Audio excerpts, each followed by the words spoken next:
So normally I don't like to talk about Brian De Palma's biggest box office and critical bomb, Bonfire of the Vanities. And I don't like to talk about it because he's my favorite director, and it's also probably my least favorite Brian De Palma film. I don't I don't really like it. I don't think much of it is his fault per se. I just wouldn't like the story. It's based on a popular novel that had come out around that time. People were shopping around the screenplay and offering it to a lot of A-list directors. But it's based on a Thomas Wolfe novel that is extremely pessimistic, extremely cynical is probably the best way to put it. Steven Spielberg turned it down. Martin Scorsese turned it down. Sidney Pollack turned it down. I don't think they offered it to Sidney Lumet, but he would seem like a good choice, for that film. But let's put it like this: when Steven Spielberg turned it down, reportedly he said the reason why is it's impossible to turn this book into a movie. So what I do give Brian De Palma props on is that he had the courage to even make the film when everybody else said no. I wouldn't like the movie no matter who directed it because I wouldn't have liked the book. In the book, everybody's unlikable. It's a book about, I guess, New York politics, racism, social issues. A guy from Wall Street who is involved in an automobile accident that injures a young African American male, and like, it's hot topics essentially is what the movie is about, and it stirs up all kinds of debate. But in the book, everybody's unlikable. That's what I mean by it's a cynical book. Well, the movie was produced by Peter Guber right off the heels of his huge hit, the 1989 Batman film. And Peter Guber absolutely had to make this film. He really, really loved the book. And he absolutely had to have Tom Hanks play the lead character, this Sherman McCoy character, this Wall Street guy. And Peter Guber wanted the character to be likable.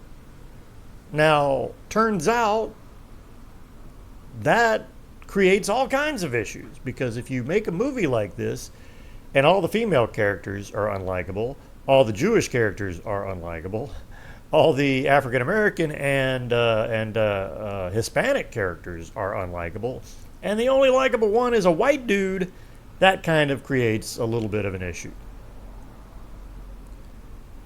Now, the style of the movie is really great. Terrific cinematography, lots of set pieces that, we're all, De Palma fans are familiar with. There's an opening sequence that's just a complete, one shot that goes from one place to another. It's pretty incredible. I think even the biggest detractors of the movie will say that's an impressive moment in the film, which is basically the opening of the film.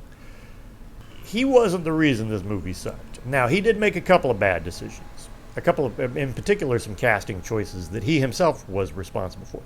He's not responsible for Tom Hanks' casting, but he is responsible for Bruce Willis and Morgan Freeman. Even Morgan Freeman sucked in this movie. Anyway, there's all kinds of issues with this movie. I don't like the movie, and, this is my favorite director. I have no problem with great directors missing the mark every now and then. Because just like Bonfire of the Vanities, you often miss the mark when you go for some challenge, when you take risks. Any director who's never missed the mark, that's a director who always plays it safe. And so it's okay with me that De Palma made this film. It's okay that it was a huge turkey. I'm not mad at it. I think it actually belongs in Brian De Palma's filmography, because after that, he was inspired to go back to the basics. Now, why am I talking about any of this? Because, like I say, I don't like talking about failures from Brian De Palma, especially when even I don't like the film. There was a recent article that came out suggesting, it flat out said that Brian De Palma's career never recovered after the failure of Bonfire of the Vanities.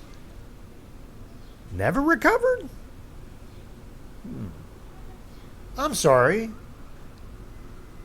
Didn't he make Carlito's Way after Bonfire of the Vanities? And isn't Carlito's Way considered one of his greatest films? Certainly by most people. And let me think. What movie did he make after Carlito's Way? Mission Impossible. Only his biggest box office hit. A movie that would go on to become a huge franchise, a huge money-making franchise, and a franchise of critical success too. And then he was offered a big sci-fi film from Disney, Mission to Mars. This guy, he was fully recovered by then. I mean, he fully recovered. And it all started after the failure of Bonfire of the Vanities by going back to the basics,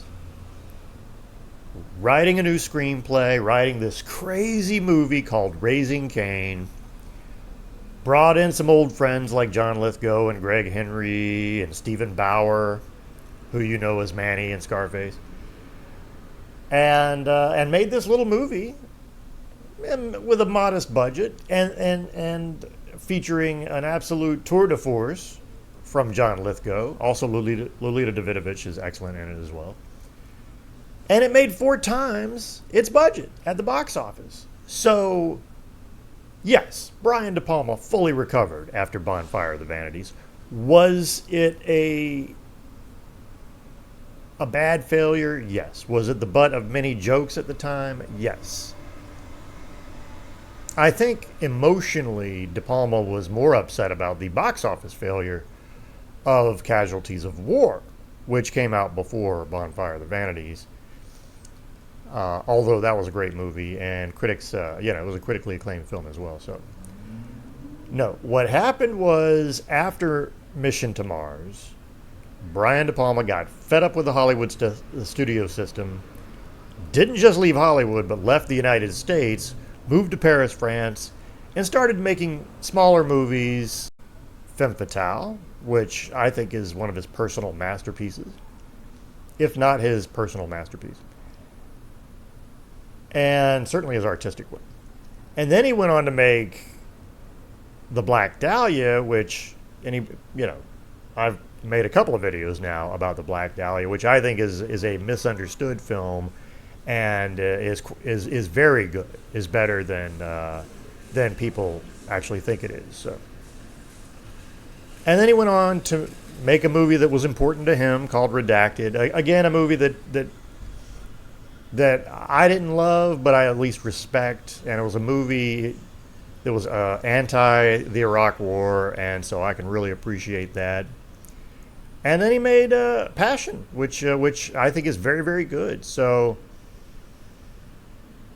after leaving Hollywood, after making Mission to Mars, that is really when his career path changed, and he's made fewer films since. I think he's made very good films, maybe a couple of movies that are a little misunderstood. So what I cannot stand is people who make assumptions about Brian De Palma that just simply aren't true. I mean, you don't even have to do much research. Just look at the films after Bonfire of the Vanities and you tell me whether or not he never recovered after that. That's crazy. It's just lazy. That is a lazy, lazy conclusion to draw. Like, you're not even bothering to check and see when he made Carlito's Way, when he made Mission Impossible. Even Snake Eyes, I think, is a really, really good movie. And again, a movie that I think has only gotten better as time has progressed, as a lot of these films have. And so That's just the point I wanted to make today. Just wanted to get that off, off my chest. I don't want Domino, as I've said before. I do not want Domino. Not that Domino's bad. It's okay. It's a meaningless film in Brian De Palma's filmography. It doesn't need to be there.